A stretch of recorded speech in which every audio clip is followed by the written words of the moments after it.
Hai nakama, apa kabar? Selamat datang di channel Anime Haki. Pada video kali ini kami akan membahas siapa Komandan Yonko ke-10 dari bajak laut Kurohige. Baru-baru ini, dalam sebuah rangkuman Road to Locktail volume kedua, banyak nakama dibuat heboh dengan informasi yang menyebutkan jika Yonko Kurohige memiliki 10 komandan atau lebih dikenal sebagai Kapten Titanic. Tapi, komandan ke-10 masih dirahasiakan oleh Oda Sensei. Dan sampai sejauh ini, kita hanya diperkenalkan 9 komandan saja.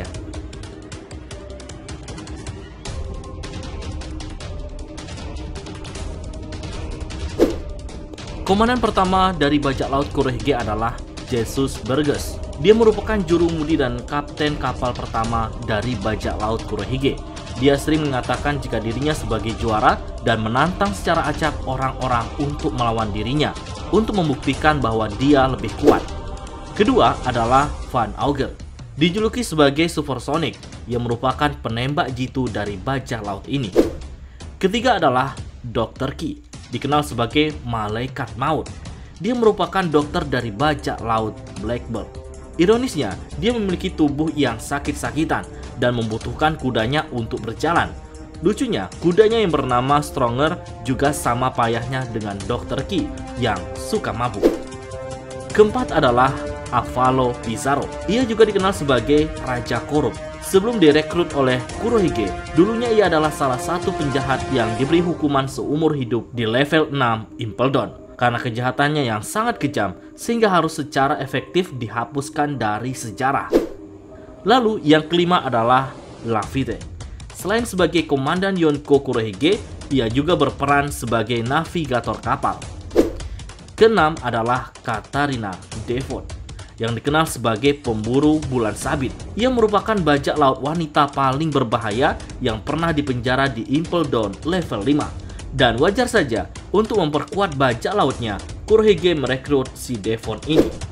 Lalu yang ketujuh adalah Vasco. Sebelum bergabung dengan bajak laut Kurohige, dia merupakan salah satu penjahat legendaris yang diberi hukuman seumur hidup di penjara level 6 Impel Down. Kekuatannya yang begitu berbahaya mengharuskan pemerintah dunia menghapuskannya dari sejarah. Lalu yang kedelapan adalah Sanchuan Wolf. Sampai sejauh ini masih sangat sedikit informasi yang didapatkan dari karakter yang satu ini. Kita hanya mengetahui jika ia memiliki tubuh raksasa. Dengan tubuh sebesar itu tentu dengan mudah menghancurkan benteng pertahanan lawan. Dan yang kesembilan adalah Shiryu. Ia merupakan mantan kepala sipir penjara Impel Down, atasan dari Magellan.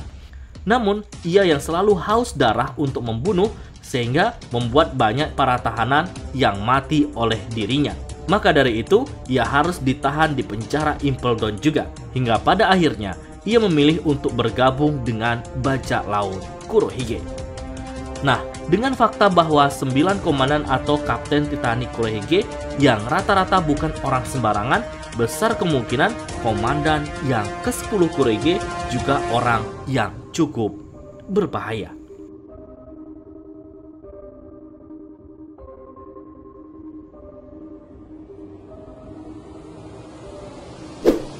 Ada sebuah teori yang menyebutkan jika komandan ke-10 bajak laut Kurohige adalah Gekko Moria. Namun kami merasa kecil kemungkinan ia adalah komandan ke-10 yang dimaksud dalam Road to Locktail volume kedua. Karena jika diperhatikan, Gekko Moria saat ini direkrut oleh Teach adalah di One Piece chapter 1025.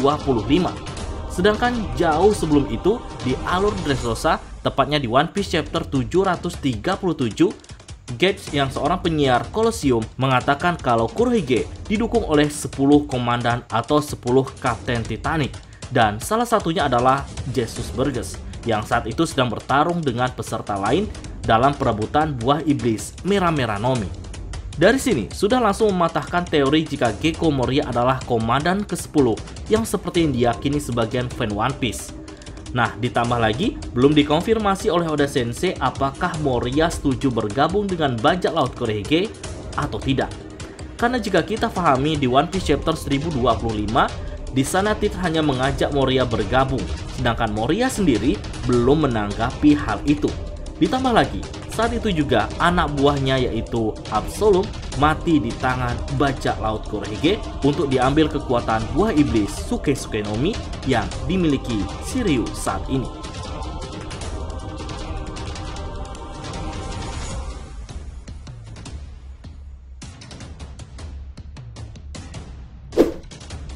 Menurut pendapat kami, kemungkinan besar jika yang menduduki posisi sebagai Kapten Titanic ke-10 atau Komandan ke-10 adalah Kuzan.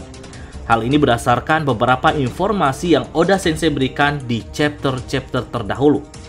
Dimulai dari One Piece chapter 720, yaitu di alur Dressrosa, sebelum pertarungan gladiator berlangsung, kita diperlihatkan percakapan antara Jesus Burgess dengan Kurohige melalui Denden Mushi. Meski kita hanya diperlihatkan potongan percakapan mereka, namun ada informasi penting di sana yang bisa kita ambil, yaitu Jesus Burgess sama sekali tidak mempercayai Kuzan. Lantas, apa maksud tidak mempercayai Kuzan? Tentu saja bergabungnya Kuzan di bajak laut Teach. Karena sebagai mantan admiral, bisa saja Kuzan memiliki tujuan tertentu bergabung dengan Teach ini. Kemudian, di One Piece chapter 737, seperti yang kami bahas tadi, Gates menyebutkan jika saat ini bajak laut Teach memiliki 10 Kapten Titanic, yang besar kemungkinan posisi ke-10 ditempati oleh Kuzan. Karena secara kekuatan kita sudah tahu betapa mengerikannya Kuzan ini. Lalu, di One Piece chapter 793, salah satu Gorosei mengatakan kalau Kuzan bergabung dengan bajak laut Kurohige.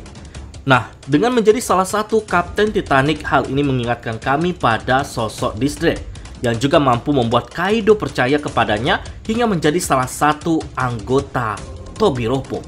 Lalu apakah nasib Kuzan akan sama dengan Disdre yang pada akhirnya akan terungkap identitas aslinya sebagai seorang mata-mata?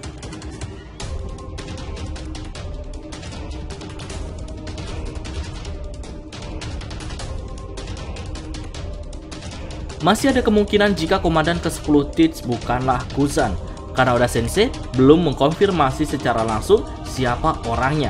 Dan bukan tidak mungkin Kapten ke-10 Kurohige adalah karakter yang benar-benar baru dan belum kita ketahui identitasnya.